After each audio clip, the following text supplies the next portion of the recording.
Hola a todos, mi nombre es Fabio Arevalo. Sean bienvenidos a este tercer video que estoy haciendo para el proyecto al que he denominado Educación Autónoma Maestría en Lingüística. Y para ello tengo la organización de algunas materias sobre las que estoy siguiendo algunos estudios. Así que hoy nos corresponde psicolingüística y para ello voy a proyectar mi pantalla. Quiero explicar algunos conceptos de los que he estado observando en el libro de Psycholinguistics de Thomas Sowell con respecto a 7 artículos que son importantes y que explican parte del proceso psicológico que nosotros tenemos cuando estamos obteniendo un idioma, cuando lo estamos aprendiendo, ya sea segundo o tercer idioma o incluso lengua materna. Algunos artículos tratan acá sobre lengua materna y el proceso de adquisición. Así que bueno, este es el libro principalmente, Psycholinguistics, Thomas Scovell, está en inglés, pero bueno, he hecho algunas adaptaciones, algunas traducciones con el fin de hacer esta explicación en español. Un primer artículo es sobre Introducción a a la psicolingüística de Dan Steinberg. Trata principalmente esta pregunta: ¿por qué los seres humanos tienen un lenguaje y los animales no? Aborda dos perspectivas importantes. Una de ellas es la de Piaget y Podman, que aducen que los animales carecen de la inteligencia necesaria para obtener un idioma. Sin embargo, Chomsky comenta que aunque tengan esta inteligencia, lo que no poseen es la habilidad para el idioma, la habilidad para obtenerlo y la habilidad para producirlo.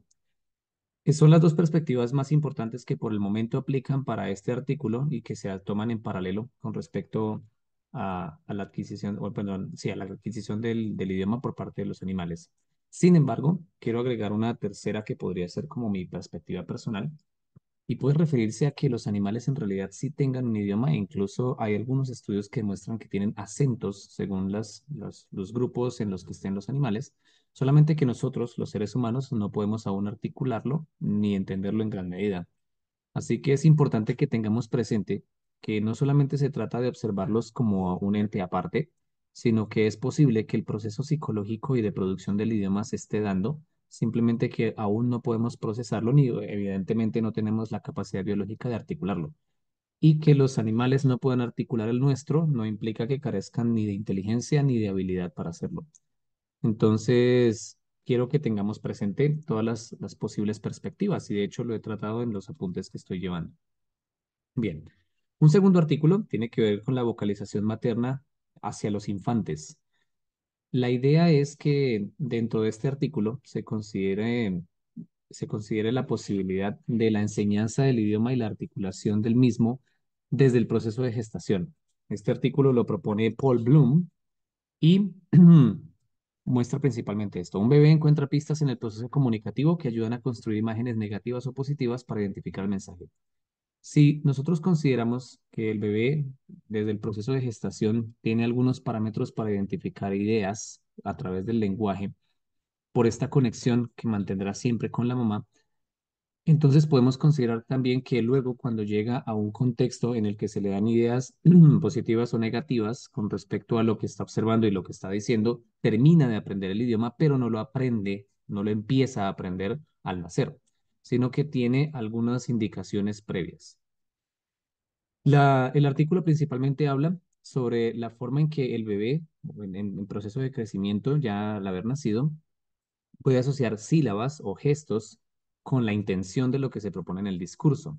Es decir, no está asociando palabras completas ni procesos gramaticales avanzados, sino que por el momento la partícula más pequeña con la que asociará algo positivo o negativo, una idea positiva o negativa, será a través de las sílabas, sí, no, o los gestos siempre que tenga la retroalimentación del contexto.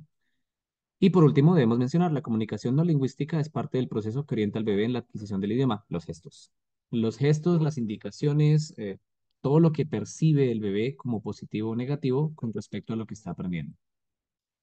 El tercer artículo, la invención del idioma por los niños. Ese artículo es un poco más eh, objetivo con respecto al proceso de Gagrin, con respecto al proceso de producción del idioma en sus primeras etapas. Lo propone Laila Gleitman y Elisa Newport y explican principalmente esto. Hay 3 componentes que interactúan con el proceso de aprendizaje de un idioma: el social, el cognitivo y el soporte lingüístico.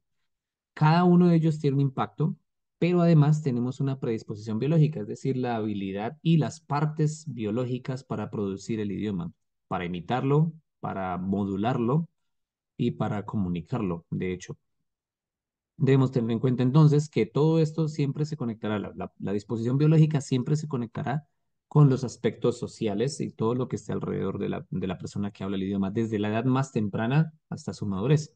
El contexto, sus experiencias y sus motivaciones modificarán en cierta medida el idioma y la producción del mismo, por cuanto el proceso de aprendizaje también se ve afectado siempre desde la perspectiva de las experiencias. Un cuarto artículo propuesto por Paul Bloom también. Controversias en la adquisición del idioma. Sobre el proceso de adquisición del idioma a través de prueba y error, método científico. Siempre en la medida en que estamos aprendiendo el idioma, intentamos pronunciarlo, no quedó bien, así que obtenemos retroalimentación y lo producimos nuevamente, ha quedado mejor. Este proceso constante de prueba y error es el que nos ayuda a determinar que estamos hablando bien el idioma, nos ayuda a adquirirlo, pero además nos permite modificarlo, porque en la medida en que vamos aprendiendo esta retroalimentación, lo modificamos para nosotros mismos y probablemente para el contexto también. Este artículo, perdón, tiene que ver con el tema anterior, los sonidos silábicos como base del proceso de aprendizaje. En la medida en que, si estamos aprendiendo un idioma, no lo identificamos primero por por los símbolos que utilizamos, más aún cuando hablamos de edades tempranas, siendo bebé, no utilizamos símbolos para expresar nuestro idioma, sino que utilizamos sonidos. Y los sonidos más pequeños que podríamos considerar cuando estamos aprendiendo el idioma como bebés serán sílabas, tanto para la aceptación como para la negación, como para la imagen positiva o la imagen negativa de un objeto, lo que sea que estemos aprendiendo, identificaremos primero sílabas. Y bueno, él plantea principalmente que son estas sílabas las que orientan el proceso de adquisición del idioma. Producción del habla. Producción del habla, un artículo propuesto por Victoria Fromkin, nos explica, los humanos no almacenan una cantidad infinita de oraciones, sino que construyen oraciones a partir de partículas más pequeñas. Relacionado enteramente a lo anterior, los seres humanos no tenemos un banco de frases que utilizamos en el momento en el que necesitemos, sino que tenemos un banco de sílabas o de sonidos que utilizamos para articular ideas en el momento en el que necesitamos producir el discurso. Eso reduce, digamos que toda la producción del idioma a los sonidos. No lo aprendemos desde los símbolos, sino lo aprendemos desde los sonidos. ¿Cuán pequeñas son esas unidades? Bueno, podría considerarse que son los sonidos más pequeños que dispongamos en nuestro idioma y de los que podemos copiar. Si desde la imitación, por ejemplo, un niño aprende a decir que no se llama un perro, sino un guau guau, como suele suceder en Latinoamérica, entonces tiende a considerar que son estas sílabas las que se relacionan con con el animal, con el perro. Ahora bien, si se le enseña a identificar el término perro desde el principio, considerará perro la partícula más pequeña con la que se puede relacionar el animal. Entonces, algo importante es considerar que siempre la orientación del idioma no irá sobre la imitación o la onomatopeya. Si pretendemos enseñar el idioma a los niños, que sea de la manera adecuada desde el principio, con las sílabas del idioma que le corresponden. Y eso pues evitará que el proceso de adquisición del idioma se vea entorpecido o que se adquiera de una manera diferente, aunque, sin embargo, se pueden desarrollar dialectos a partir justamente de esas imitaciones que se hacen. Es por eso que tenemos diferencias acentuales, porque algunas personas lo enseñan directamente con el término, es un perro, no es un guau. En cambio, otras personas lo enseñan como onomatopeya, es un guau guau, y eso evita que la palabra perro se identifique desde el principio. De hecho, puede ayudar o puede contribuir a que la R no se articule adecuadamente desde el principio, porque el niño no tiene el sonido R ni tiene la posibilidad de hacerlo desde el principio. Así que dependerá de cuán objetivos querramos ser cuando enseñamos el idioma a un bebé o niño. Bien, otro artículo interesante, producción gramatical del idioma, un poco más avanzado en las estructuras, debemos considerar que existen equivocaciones dentro del discurso que nos ayudan a corregir la gramática y esas correcciones que nosotros hacemos las explica Catherine Block en en su artículo, en este artículo que se llama Producción gramatical del idioma, sobre la forma en que nosotros erramos sin querer un término.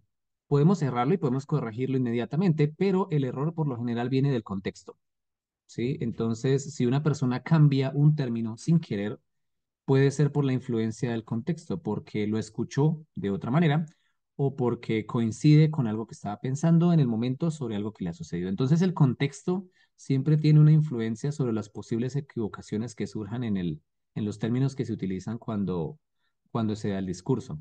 Sin embargo, hay otro error que suele suceder en la producción gramatical y es con respecto a los sinonimios. Si sabemos que dos términos tienen el mismo significado o uno similar, podemos reemplazarlo equivocamente. Entonces debemos vigilar que el discurso que nosotros estamos dando sea efectivamente el que pretendemos y que lleve el mensaje que pretendemos.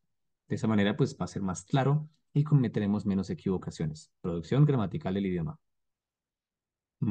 Bueno, creo que he repetido, bueno, hay una equivocación. Ok, percepción del idioma, percepción del habla, perdón.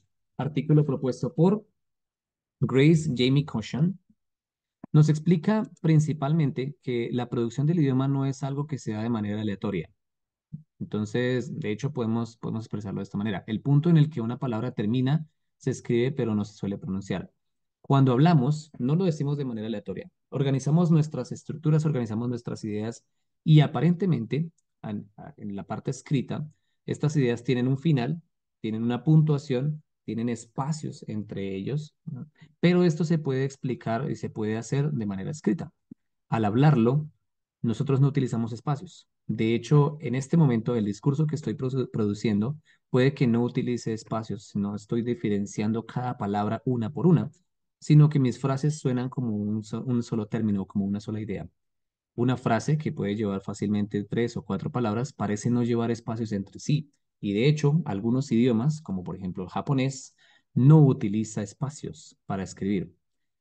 Entonces, es importante que nosotros consideremos que siempre hay un proceso interno, un proceso psicológico interno que nos permite dar fin a una palabra y comienzo a una nueva. Esos espacios que manifestamos de manera escrita tan clara y que incluso tenemos puntuación, no existen en el habla, y en el habla común menos. Si nosotros escuchamos a alguien hablando o dando su discurso, no se detiene ante un espacio. Puede hacerlo un poco ante una coma y definitivamente ante un punto, pero no manifiesta el punto de manera dicha ni manifiesta la coma mencionándola, sino que hace una pequeña pausa. Esos aspectos del discurso parecen estar ya en nuestra mente porque nosotros tenemos las reglas gramaticales y tenemos la ortografía en nuestra conciencia del idioma, pero no hacemos esas pausas de manera consciente. Ahora bien, surge esta reflexión. Pausas en el habla son necesarias, pero usualmente dependen del contexto en el que se habla y el acento que se usa. El acento es otra variable que debemos tener presente por cuanto las variaciones en la entonación indican también una variación en el discurso y en la entonación. Producción del habla, bueno, creo que me ha quedado repetido, pero en breve son estos 7 de los artículos que tiene el libro. Lo recomiendo enteramente si nos queremos acercar, nos queremos empezar a acercar a la producción del idioma desde la perspectiva psicológica. Espero que el video les haya gustado. Es parte del experimento que, como mencionaba al principio, he mencionado como he llamado Educación Autónoma, Maestría en Lingüística. Continuaré con algunas de las materias y anotaré todas las reflexiones en el proyecto que presentaré al final. Muchas gracias.